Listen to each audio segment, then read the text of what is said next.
करनाल पहुंचे भाजपा प्रदेश अध्यक्ष मोहनलाल बड़ोली। दिल्ली की मुख्यमंत्री आतिशी पर साधा निशाना। मोहनलाल बड़ोली ने कहा, आतिशी ने पराली कभी देखी नहीं होगी और पराली के बारे में वो जानती भी नहीं होगी। पराली के बारे में जिस तरह से वो बयानबाजी करते हैं, पहले वो किसानों से मिले, किसानों के खेत में जाकर देखे पराली उत्पन्न कैसे होती है और पराली प्रयोग में कैसे आती है। जो किसान का नाम व पराली का नाम लेकर प्रदूषण को रोकने की बजाय उस जिम्मेदारी से भागते हैं, किसान का नाम का सहारा लेते हैं।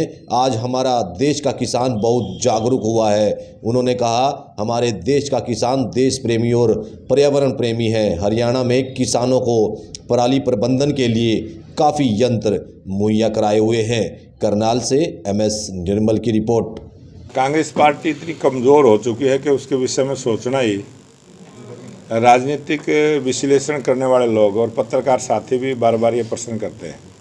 ये कांग्रेस की अपनी अंदरूनी लड़ाई है और ये कांग्रेस की भी लड़ाई नहीं है, ये परिवारों को बचाने की लड़ाई है। कांग्रेस पार्टी आज परिवारवादी पार्टी हो चुकी है। कोई अपने बेटे को एस्टेब्लिश करना चाहता है, कोई अपने भाई को करना चाहता है। इस प्रकार से कांग्रेस पार्टी अपने झगड़ों में फंसी। आतिशी जो दिल्ली की मुख्यमंत्री, आज उन्होंने प्रेस कॉन्फ्रेंस की और पराली का जिक्र किया। उन्होंने कहा कि पंजाब में 80% तक पराली कम हो गई है, तो बाकी राज्य इस तरफ क्यों नहीं ध्यान दे रहे हैं? अब वो आतिशी को मैं क्या कहूँ, उसको पराली तो देखी भी नहीं होगी, उसने पराली के बारे में वो जानती भी नहीं होगी।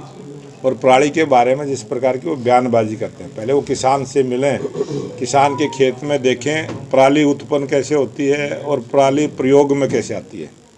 जो किसान का नाम लेके और पराली का नाम लेके और प्रदूषण को कम करने की जो व्यवस्थाएं करनी चाहिए, उस जिम्मेवारी से भागते हैं और किसान के नाम का सहारा लेते हैं। आज हमारे देश का किसान बहुत जागरूक हुआ है। हमारे देश का किसान देशभक्त है। हमारे देश का किसान पर्यावरण प्रेमी है। हमारे देश का किसान जहां अन्न के द्वारा अन्न उत्पादन करके लोगों के पेट भरने की व्यवस्था करता है, वहां वो पर्यावरण की भी सुरक्षा और रक्षा करने का काम करता है। आज हमारा भारतीय जनता पार्टी की सरकार के द्वारा किसानों को इतना जागरूक किया गया है, उनको ऐसे साधन उपलब्ध करवाए गए हैं कि वो पराली ना जलाएं। पराली प्रबंधन की व्यवस्था की गई है और आज पराली 1 एकड़ की पराली भी 7,000 से 10,000 रुपये में बिकती है। कौन किसान चाहेगा कि मैं अपना नुकसान करूं? लेकिन इस प्रकार की बयानबाजी किसान का नाम लेकर ना करें तो ये अच्छी बात है। और कांग्रेस पार्टी और आम आदमी पार्टी, कांग्रेस पार्टी जहां भ्रष्ट पार्टी है, वहीं आम आदमी पार्टी महाभ्रष्ट पार्टी है। और ये दोनों पार्टियां इस प्रकार से अपनी जिम्मेवारी से बचते हुए दूसरे पर थोपने का काम करते हैं। सर, आपकी पार्टी के एक विधायक हैं सतपाल जामा, उनका हाल में एक बयान आया था सोशल मीडिया को लेकर। पार्टी कितना उससे ताल्लुक रखती है उस बयान को लेकर, और आपका क्या मानना है उसको लेकर? जिस प्रकार से जिस वो बयान मैंने भी उसका देखा था और एक जनप्रतिनिधि हमने उनको सलाह भी दी है और उनसे जो हल्की बयानबाजी हुई, इससे बचना चाहिए, यही हमारा सुझाव है। पार्टी उसका समर्थन तो नहीं करती सर, भाजपा तो उसका समर्थन नहीं करती। मैंने आपको जो बात कही है कि कोई भी जनप्रतिनिधि है देश में, किसी भी पार्टी का जनप्रतिनिधि है, चाहे कोई पंचायत का मेंबर भी है, वो भी सभी का सम्मान करे और खासकर महिलाओं का सम्मान करना हमारे सनातन धर्म में भी और हमारे देश में भी परंपरा है। किसी भी प्रकार से किसी भी महिला के बारे में हल्का शब्द का प्रयोग करना ये मर्यादा के खिलाफ है, इसलिए सब बचना। कैलाश गहलोत बीजेपी में शामिल हो गए हैं, आम आदमी पार्टी के मंत्री थे, आज शामिल हुए हैं, कितनी मजबूती मिलेगी? मजबूती नहीं, वो जो दूसरी पार्टी के नेता भारतीय जनता पार्टी में आते हैं तो वो भारतीय जनता पार्टी की नीतियों से के कारण से आते हैं, भारतीय जनता पार्टी के विचार के कारण से आते हैं और भारतीय जनता पार्टी का परिवार बढ़ता है। और जब भी पॉलिटिकल कोई भी नेता जब दूसरी पार्टी को ज्वाइन करता है तो वो पार्टी बढ़ती है, इसमें कोई दो बात है। भूपेंद्र सिंह हुड्डा कह रहे हैं कि गरीबों की संख्या बढ़ी है 10 वर्षों के दौरान, BPL कार्ड बढ़े हैं। ये बात जो कांग्रेस के लोग कहते हैं, गरीबों की संख्या घटी है, लेकिन भारतीय जनता पार्टी की सोच ऐसी है, भारतीय जनता पार्टी की नीति ऐसी है। आज पूरे देश में जो गरीबी रेखा का आकलन केंद्र सरकार की तरफ से 1,20,000 की इनकम वाला परिवार गरीबी की श्रेणी में आता है। और हरियाणा सरकार ने अपने हरियाणा के ऐसे कमज़ोर परिवारों के, आर्थिक दृष्टि से कमज़ोर जो परिवार थे, 1,20,000 से 1,80,000 के बीच की जो आय के परिवार थे, उनको आर्थिक दृष्टि से कमज़ोर मानते हुए हमने उस संख्या को बढ़ाने का काम किया। और हरियाणा सरकार ने पूरी जिम्मेवारी के साथ उनको गरीबी रेखा का लाभ दिया। और हरियाणा सरकार 2014 के बाद, जब से भारतीय जनता पार्टी की सरकार है, हमने गरीबी रेखा से उभारने के लिए बहुत सारे हमने काम किए हैं।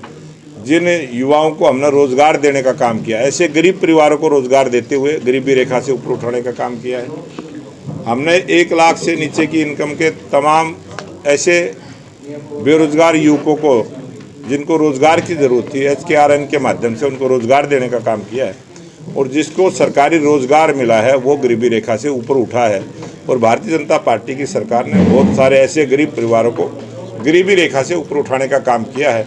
ये जो आंकड़ा कांग्रेस के लोग बयानबाजी करते हैं, जो 1,20,000 से 1,80,000 की जो हमने गरीबी रेखा का पैमाना बढ़ाया है, उससे उनकी संख्या ज़रूर बढ़ी है, लेकिन गरीबी नहीं बढ़ी है। गरीबी को कम करने का काम है। मूलवादी सदस्यता अभियान लगातार जारी है, केंद्र में भी सरकार चुनावी प्रक्रिया के कारण से रोका गया था। और हरियाणा, क्योंकि विधानसभा के चुनाव थे, उसके बाद इसकी प्रक्रिया शुरू हुई है। और भारतीय जनता पार्टी का ये संगठन पर्व चला हुआ है। और हर 6 वर्ष के बाद जो पुराने सदस्य भारतीय जनता पार्टी के हैं, उन सबको रिन्यू करने का भी काम करते हैं और नए सदस्यों को जोड़ने का भी काम करते हैं। और भारतीय जनता पार्टी ने डिजिटल माध्यम से फ़ोन के द्वारा एक नंबर जारी किया है, 8800002024। इस नंबर पर जिस फ़ोन से कॉल जाएगी, उसको एक SMS के ज़रिए मैसेज आता है कि आपका सदस्यता संख्या इतना है और आपका भारतीय जनता पार्टी में स्वागत है। अगर कोई दोबारा से कॉल करता है तो उसमें उसका मैसेज आता है कि आप पहले से भारतीय जनता पार्टी के सदस्य हैं और आपका सदस्यता संख्या ये है। इसीलिए कोई भी एक नंबर से एक ही बार भारतीय जनता पार्टी के सदस्य के रूप में दर्ज होगा। इस प्रकार की एक पारदर्शी योजना मोदी ऐप के माध्यम से भारतीय जनता पार्टी ने पूरे देश में की है। और हरियाणा प्रदेश में भी उस प्रक्रिया को शुरू करते हुए 10 लाख से ज़्यादा सदस्य भारतीय जनता पार्टी के हरियाणा में दर्ज हुए हैं। 20,629 बूथ पूरे हरियाणा प्रदेश में हैं। प्रत्येक बूथ पर 250 सदस्य भारतीय जनता पार्टी के बने। और पूरे हरियाणा में 50 लाख सदस्य भारतीय जनता पार्टी के बने। इस अभियान में हमारे प्रत्येक बूथ के कार्यकर्ता, हमारे बूथ के त्रिदेव, हमारे मंडलों के अध्यक्ष, शक्ति केंद्रों के संयोजक और जिले की टीम, प्रदेश की टीम इस काम में लगी है। उसी कड़ी में आज मेरा ये 18वां जिले का प्रवास है और इसके बाद कुरुक्षेत्र का 19वां जिला होगा। प्रत्येक जिला के अंदर हमारी कार्यशालाएं हुई, कार्यकर्ताओं को प्रशिक्षण देने का काम हुआ। उसके बाद 313 मंडल हैं, प्रत्येक मंडल में भी कार्यशालाओं के द्वारा कार्यकर्ताओं को प्रशिक्षण देने का काम हुआ है।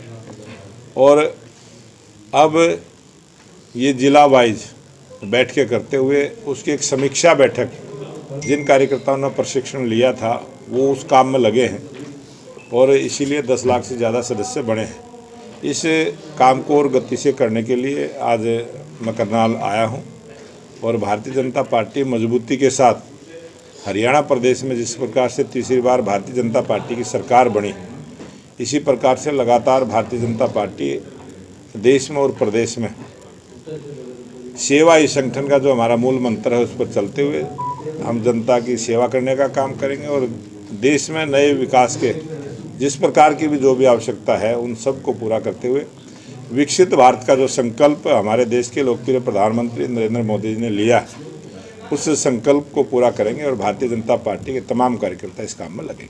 करनाल जिले में कितने सदस्य बने? करनाल जिले में लगभग 50,000 सदस्य अब तक बने हैं और यहाँ पर 5 विधानसभा हैं प्रत्येक विधानसभा में 50,000 से नीचे का कहीं भी हमने टारगेट नहीं लिया है। तो यहाँ का जो टारगेट हमने लिया है तो लगभग 3 लाख सदस्य यहाँ करनाल जिला से बनने हैं। 50,000 के क्रॉस हमने इसको किया है और तेज़ गति के साथ प्रत्येक बूथ पर इस अभियान को हम शुरू करेंगे और एक ही दिन में लाखों की संख्या में कार्यकर्ता बढ़ेंगे और जो भी 100 सदस्य कार्यकर्ता जो अपने रेफरल कोड से बढ़ाएगा, क्योंकि इसमें जब सदस्य बनेगा तो उसमें एक फार्म खुलता है और उस फार्म में उसकी तमाम जानकारियाँ, उसकी क्वालिफिकेशन क्या है, उसकी एज क्या है, व्यवसाय क्या है, किस गांव का है, किस वार्ड का है, किस ज़िले का है और किस विधानसभा का है, पूरा ब्यौरा उसमें रहता है। और हमें हर विधानसभा की जानकारी है कि किस विधानसभा से कितने कार्यकर्ता जुड़े हैं, किस गांव से जुड़े हैं, किस वार्ड से जुड़े हैं। तो बहुत पारदर्शिता के साथ पूरी जानकारी कार्यकर्ताओं के साथ साझा करते हुए इस गति को तेज करने का काम